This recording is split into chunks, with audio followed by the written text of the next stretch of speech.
Continuing discussion of name 889 of Vishnu Sahasranama, Ananta-huta-bhug-bhokta, with special reference in this section of this series of talks on the name Ananta, very well known, which means no end. Again, reading from Sri Chaitanya Charitamrita, from the section where Sri Chaitanya Mahaprabhu is instructing Srila Sanatana Goswami to demonstrate the unlimitedness, the Ananta-huta-bhug-bhokta of Krishna.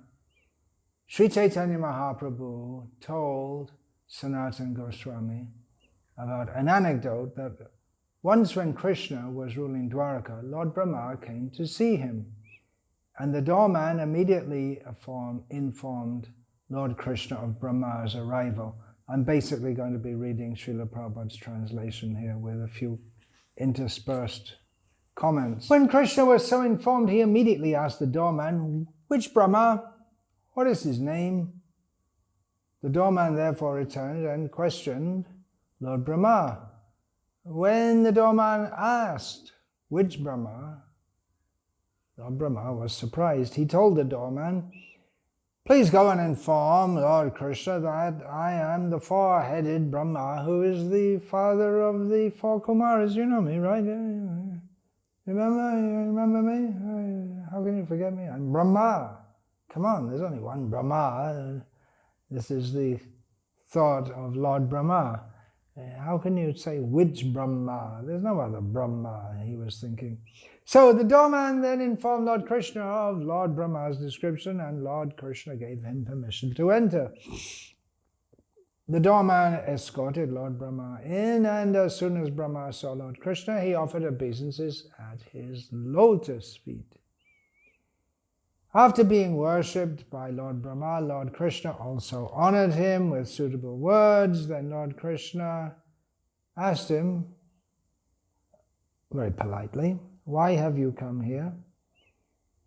Being questioned, Lord Brahma immediately replied, "Later I shall tell you why I have come. First of all, there is a doubt in my mind which I wish you would kindly dissipate. Why did you inquire which Brahma had come to see you? What is the purpose of such an inquiry? Is there any other Brahma besides me within this universe?" The answer is obviously no. However, upon hearing this, Sri Krishna smiled and immediately meditated. Unlimited Brahmas arrived instantly. These Brahmas had different numbers of heads. Some had 10 heads, some 20, some 100, some 1,000, some 10,000, some 100,000, some 10 million, and others 100 million. No one can count the number of faces they had, so we see even the number of faces of various Lord Brahmas can, from our perception, appear to be ananta, endless. Who's going to sit around and count 100 million heads? There also arrived many Lord Shivas with various heads numbering 100,000 and 10 million. Many Indras also arrived, and they had hundreds and thousands of eyes all over their bodies. When the four-headed Brahma of this universe saw all these opulences of Krishna, he became very much bewildered and considered himself a rabbit among many elephants. All the Brahmas who came to see Krishna offered their respects at his lotus feet, and when they did this, their helmets touched his lotus feet. Now we may wonder, how can you have so many heads of so many Brahmas all touching the lotus feet of Krishna? That is Ananta. That's beyond the end, beyond the limit of our puny intelligence, linked with our puny brain, in our puny little one head, to understand. Krishna said, your particular universe has a diameter of 4 billion miles. Therefore it is the smallest of the universes. Consequently, you have only 4 heads. Some of the universes are 1 billion yojanas in diameter. Some 1 trillion. 4 billion. You've got 4 billion. And some of the universes have 10 trillion. And some 100 trillion yojanas. Thus they are almost unlimited in area. According to the size of the universe, there are so many heads on the body of Brahma. In this way, I, Krishna, maintain innumerable universes. They're all called Brahmanda. Brahmanda, it means an egg-like shape with a Brahma in each of them. No one can measure the length and breadth of the 1/4 of my energy manifested in the material world. Who then can measure the 3/4 that is manifested in the spiritual world? So we're just talking about Krishna's material energy here, and that's beyond our ability to conceive of. So what to speak of his spiritual energy and his very personality? It's all Ananta. Ananta Shesha. We often hear these two words together. They're put together as the name of the Supreme Personality of Godhead. Shesha means, it can mean the finish or what's left over. He who remains shishyate after the dissolution. When this material cosmos is destroyed, Shesha remains. Sometimes, although Ananta Shesha, we often think of the two together. The two are very commonly put together. It's commonly as a name, Ananta Shesha. But sometimes they appear to be listed as separate incarnations or separate manifestations of the Supreme Personality of Godhead. We have in Madhya Lila chapter 20 text 370. Again, we're talking about the teachings of Chaitanya Mahaprabhu to Sanatana Goswami. The verse goes, Boikunte Shesha Dhara Dharaye Ananta Emukya Veshavata Vistare Nahi Anta. Lord Shesha in the spiritual world of Vaikuntha, and in the material world, Lord Ananta, who carries innumerable planets on his hoods, are two primary empowered incarnations. There is no need to count the others, for they are unlimited. 2 primary incarnations. Here is mentioned that Shesha is in Vaikuntha. Shesha is in Vaikuntha. And holding up the earth, in other words, in this material world, or the planets in general. Dhara means the earth, or it can mean any planet. So holding that up, that means in this material world, is Ananta.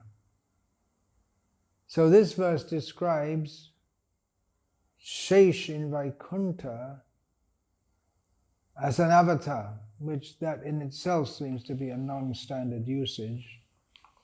And also here and throughout this section of Chaitanya Charitamrita, Ananta and Shesha are listed as 2 separate manifestations. Reading from teachings of Lord Chaitanya in this section, which parallels this section of Sri Chaitanya Charitamrita. Examples of direct or sakshad avatars are the Shesha incarnation and the Ananta incarnation. In Ananta, the power for sustaining all planets is invested, and in the Shesha incarnation, the power for serving the Supreme Lord is invested. We also have in Srila Prabhupada's purport to Bhagavatam, Canto 1, Chapter 3, Text 5, directly empowered incarnations are the Kumaras, Narad, Prithu, Shesha, Ananta, etc. For example, in Bhagavatam, Canto 4, Chapter 40, Text 31, in the purport, Srila Prabhupada writes, even the Lord himself in his incarnation as Ananta or Shesha cannot describe his own glories. In Bhagavatam, Canto 5, Chapter 17, Text 21, in the purport, Srila Prabhupada has the incarnation of the Supreme Personality of Godhead known as Shesha or Ananta. So what is the correct understanding? In the Gauriya Vaishnava Abhidan, a work by Haridas Das, a Gauriya Vaishnava, not in the line of Bhakti Vinod or Bhakti Siddhanta, but who is often quoted it's a Bengali work, and he's often quoted by stalwarts of the line of Srila Bhaktisiddhanta Saraswati. For instance, Bhakti Ballabh Tirtha Maharaj, among others, has quoted him. So we quote him as and when applicable. So under Shesh, in Gauriya Vaishnava Abhidan, Abhidan means dictionary, it's an encyclopedic dictionary. So the first synonym given for Shesha is Ananta-dev, with reference to Bhagavatam, Canto 5, Chapter 25, Text 13. In the summary to this chapter, in Srila Prabhupada's edition of Bhagavatam, he explains that Lord Ananta is also known as Sankarshan. What is going on is that Lord Sankarshan expands into many different forms to accomplish different tasks. As Sheshanag in the Vaikuntha world, this is from Chaitanya Charitamrita Madhya Lila Chapter 20, Text 246. Sheshanag in the Vaikuntha world, empowered for the personal service of the Supreme Lord, Svasevana Shakti. And then Ananta-dev, empowered to bear all the planets within the universe. So again, we have Vaikunte Shesha Dhara Dharaya Ananta E Mukya Veshavata Vistare Nahayanta.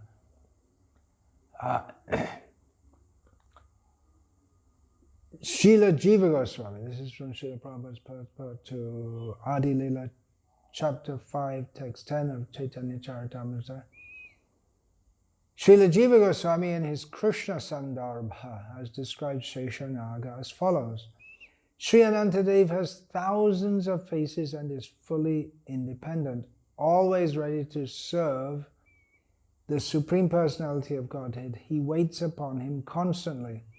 Sankarshan is the first expansion of Vasudev, and because he appears by his own will, he is called Swarat, fully independent. He is therefore infinite and transcendental to all limits of time and space. That means Ananta. He himself appears as the thousand-headed Shesha. Lord Sankarshan, who is always very eager to serve, continuing reading from Srila Prabhupada, takes on different forms to accomplish different varieties of service to the Lord. He accepts the serpentine form and serves as a couch.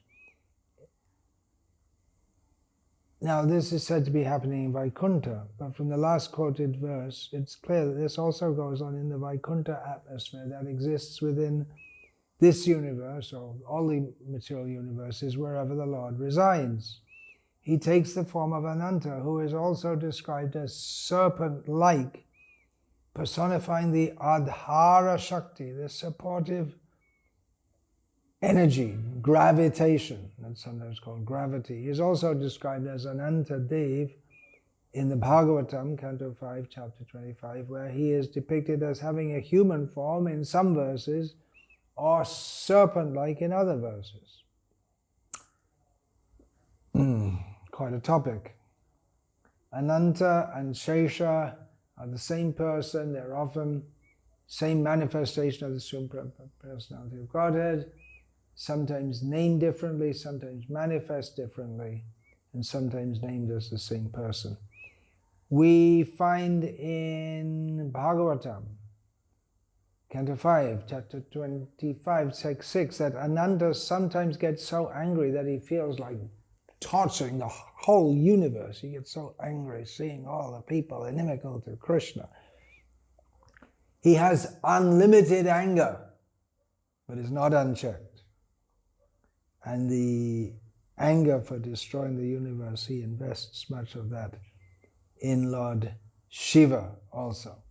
The Mandukya Upanishad states, Akshama Satya Shrishto Hi Maya Shrishting Vitanvate Ananta Achintya Vibhava Katang Tang Ihate Harihi. This is from Madhvacharya's commentary on Mandukya Upanishad. He's discussing the Lord as Ananta to make the point that he's Ananta, he's infinite with unimaginable power and abilities. So Madhvacharya is making the point which he makes again and again and again and again. Why should he create something which is false? Madhvacharya is making the point that there's nothing false within the Lord's creation. Our perception of it may be false, but the material world is not false. Again, in Madhvacharya's Bhagavat Tatparya Nirnay, he states why the Supreme Lord is called Ananta. Ananta deshata kalata gunatascha ya ananta shakti Bhagavan ananto mahad anutvadyanmanantam ahu. He has Ananta Shakti, unlimited power, and then unlimited great qualities. He's infinite in space and in time. None can measure these fully. So he's properly called Ananta. Then again, in Madhva's commentary on Vedanta Sutra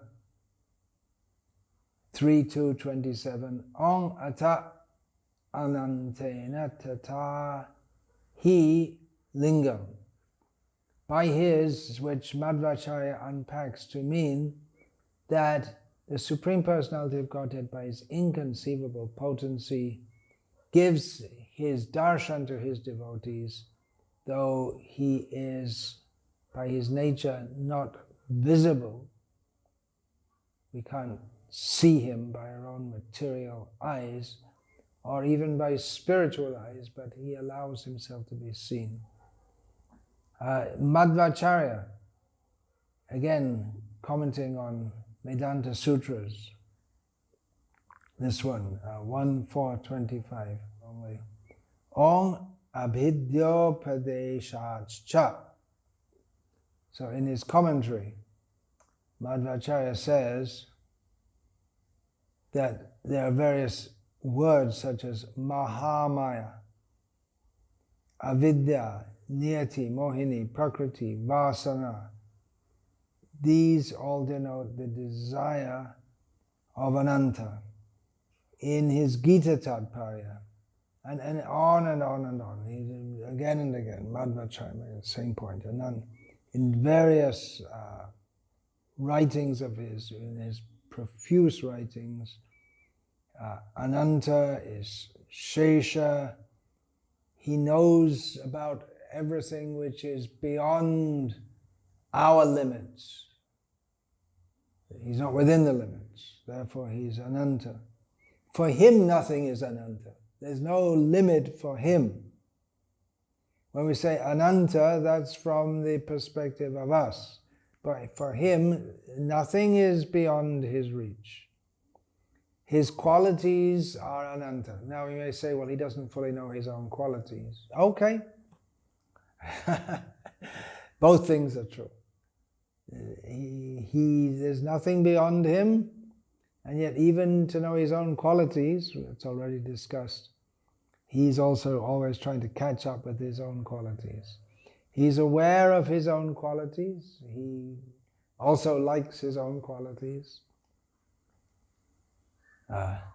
He has infinite auspicious attributes. Vishnu is called Ananta because he's never destroyed. Ananta, there's no end to him. He doesn't come to an end. It's not like anything in material existence. Our bodies, they come to an end. His personality, nothing comes to an end. There are different kinds of destruction mentioned in the Bhagavatam, but he's beyond all of them. There's the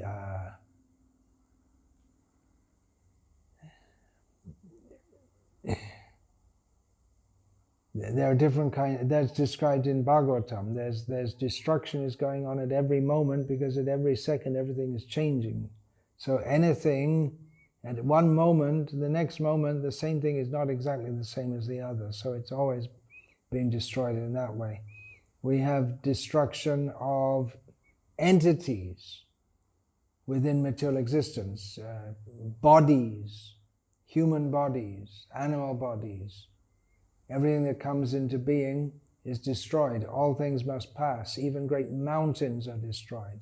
So everything in this world is subject to destruction. The whole universe is subject to destruction. The ultimate and best destruction is destruction of material existence, by which we come out of material existence altogether. But none of these pertain to Bhagavan, the Supreme Personality of Godhead. The jiva, for that matter, cannot be destroyed. So in that sense, the jiva is also Ananta. Here's a quote from Rupa Goswami's Padyabali, in which Krishna says to Radha, "Oh, you have become kupita," meaning that kupita, the normal meaning is when you say in relation to a female, means she is angry. But Radha took that to mean, ku means the earth and pita means father. It is you who are the father of the earth, not me. And you are the mother of all the universes. You are the actual mother of the universes. You are omniscient. No one is your equal.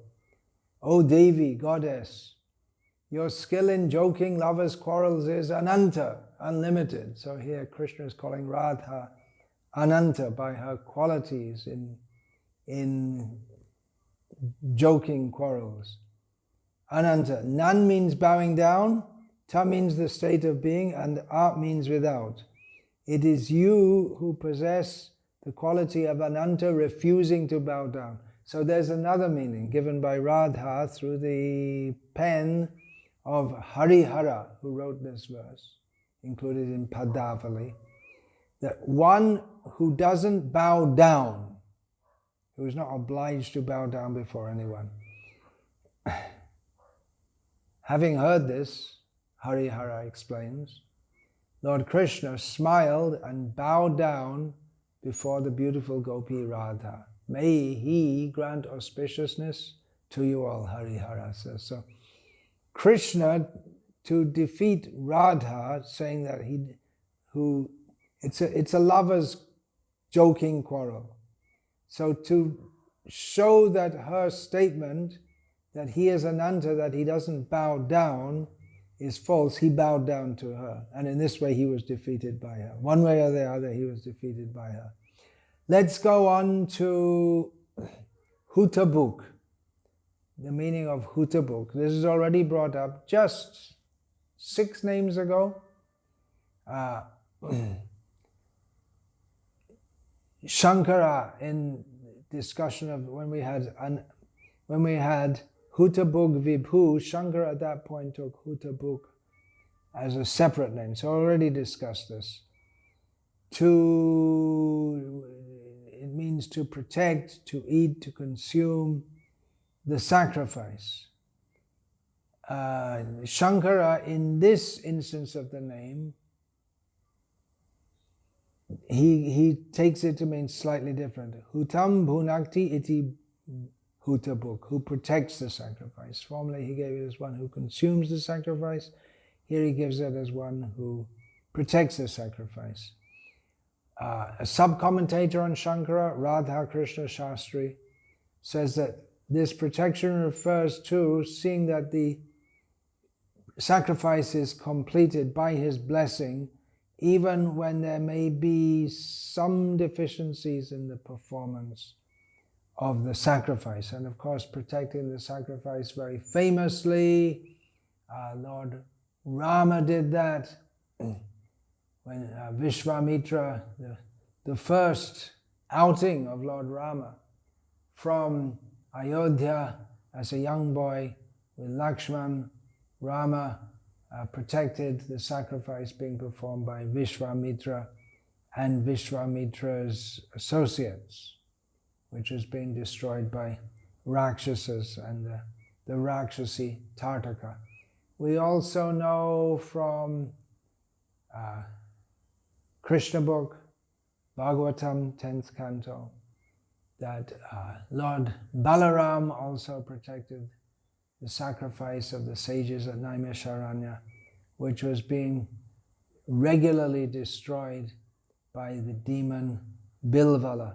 Another meaning we already went through just in the previous verse.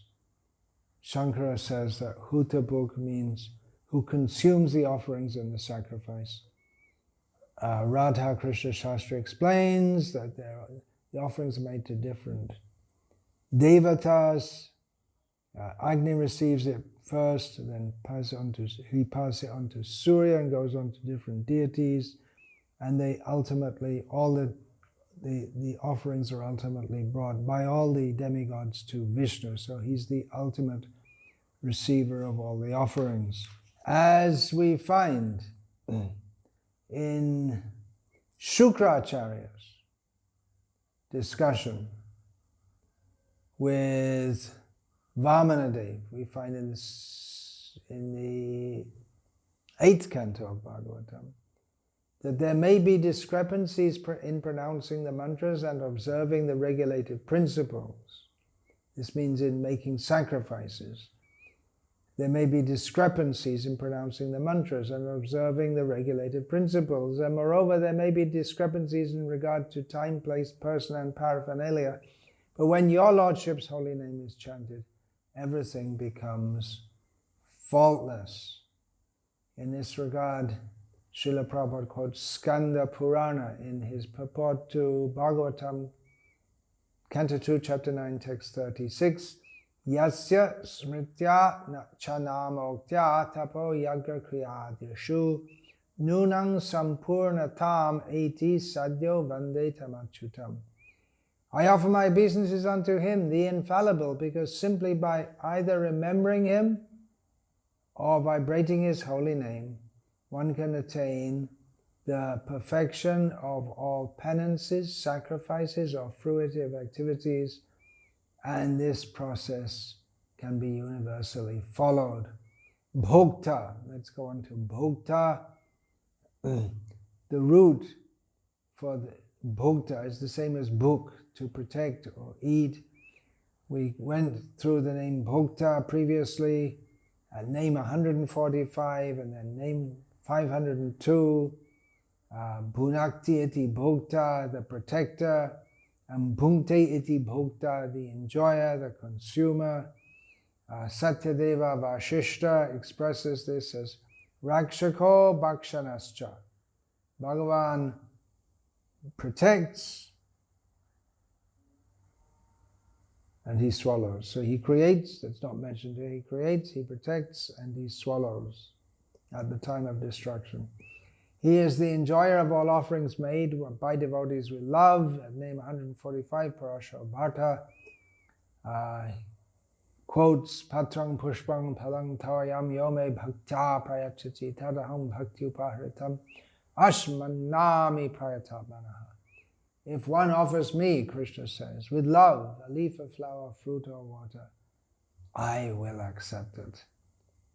He is the enjoyer of all offerings made in sacrifice.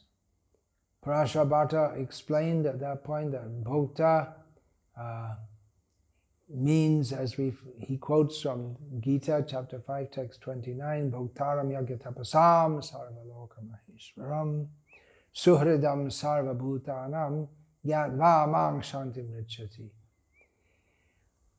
Knowing me as the enjoyer of all sacrifice and of all austerities, as the supreme Lord of all the worlds, as the friend of every being, the sages, whoever understands this, attains peace. So again, the point of bhokta in relation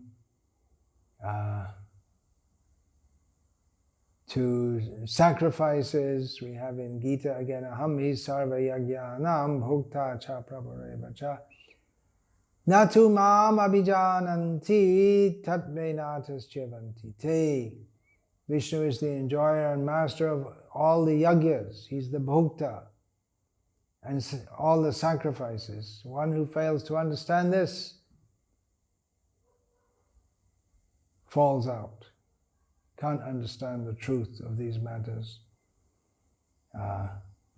So, all offerings should be made understanding this. If one understands this, he can begin to progress from being a materialist, simply offering to the demigods, and can start his Krishna consciousness, because he is the enjoyer and even the demigods are his servants also. Similarly, as Prashabhata explains in reference to the name Bhokta, at name 502, Prashabhata says that he is the enjoyer of the offerings made to the Pitris, the forefathers, not only to the gods, Havya, but also to he is the enjoyer of the Kavya. Here Kavya means the offering to the Pitris.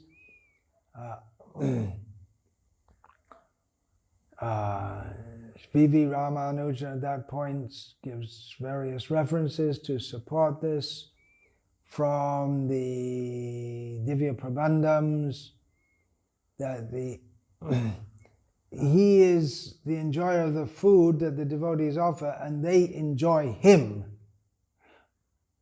So it's like a competition. They're both competing with each other to enjoy each other.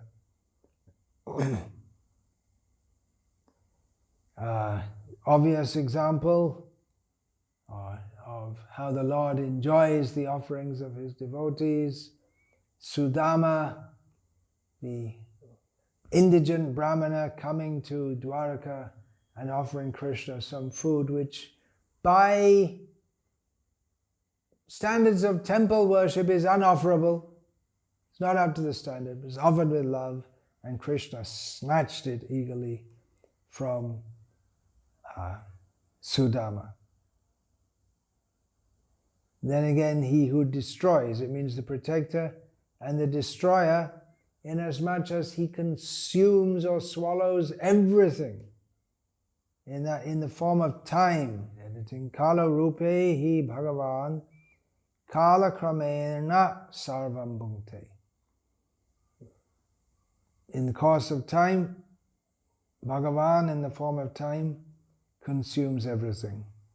Satyadeva Vashishta, who's pointing this out, links the term Ananta to Bhokta by pointing out that Bhagavan consumes things over time in practically unlimited numbers of forms. Satyadeva Vashishta mentions various demigods, Agni, Surya, Kala, Yama. Kala, sometimes equated with Yama, but even you see that the frog eats the bug, the snake eats the frog. So this consuming business is going on. Different living beings are consuming other beings. Jivo jivasya jivanam.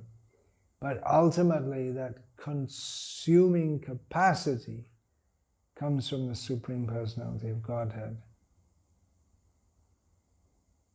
Kathopanishad, Yasya Brahmascha Kshatram Cha Ube Bhavata Odanaha.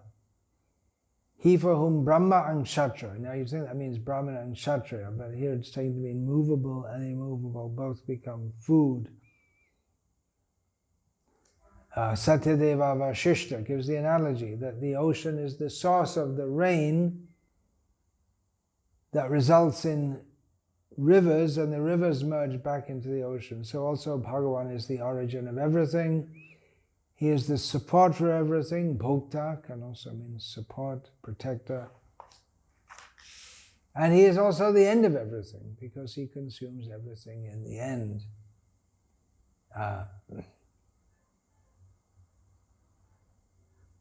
So combining Ananta protection and consuming, we have in the matter of Krishna swallowing the forest fire. We have in the Bhagavatam, it's stated, Itang swajana vaiklavyam niriksha jagadishvaraha tam agnim apibat tivram ananto nanta shakti drik.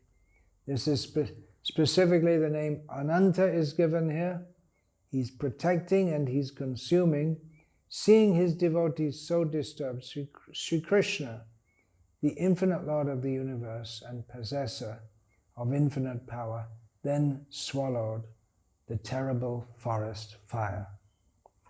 Vancha kalpatarubhyascha kripa sindhubhya evacha patitanam pavanebhyo vaishnavebhyo namo namaha dante nitaya chunakang padaya nipatya kritvacha kushatam etadaham bravimi hey sadhava sakala eva vihaya durad goranga chandra charne kurutanu ragaha parivadatu jano yatha tata va nanumukaro navayang vicharayamaha hari rasa madira madati matta bhuvi vilotama nartama nirvishama parha pidang natavarabhu karnayo kanikaram bibradvasa kanaka kapishang vaijayanting jamalam randhran venor adara sudhaya purayan gopa vrindayar vrindaranyam swapadaramanam pravishad gita kirtihi